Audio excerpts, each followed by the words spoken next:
Hi, this is Krishna Merchant, and thank you for joining us for the market roundup.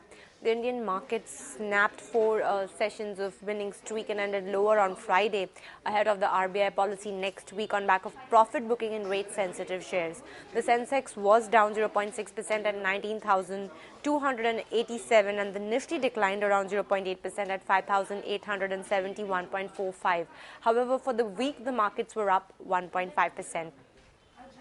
Amongst the top the top stocks, Bharti Airtel gained 5% after Idea Cellular performed better than expected in the March quarter, raising expectations of a similar performance by Bharti Airtel. Both the shares were up over 5% each, Bharti Airtel and Idea Cellular.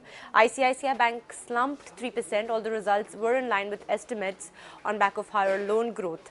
Maruti Suzuki rallied almost over 5% after net profit was up 80% and margins were up on back of depreciating yen. On the other hand, Hero MotoCorp was down 1% because of lower sales performance on back of tepid demand.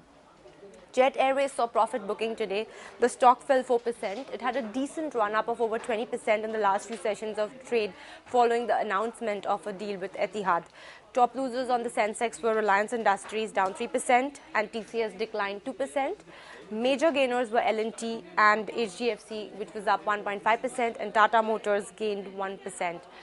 From the rate-sensitive space, realty stocks were the top losers. Unitech and HDL were down over 5% each.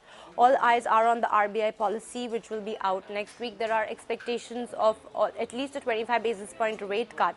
Also, globally, markets were cautious today ahead of the GDP data, first quarter GDP data in the US. There are expectations of 3% growth, which will be quite higher than less than 1% growth during the same period last year.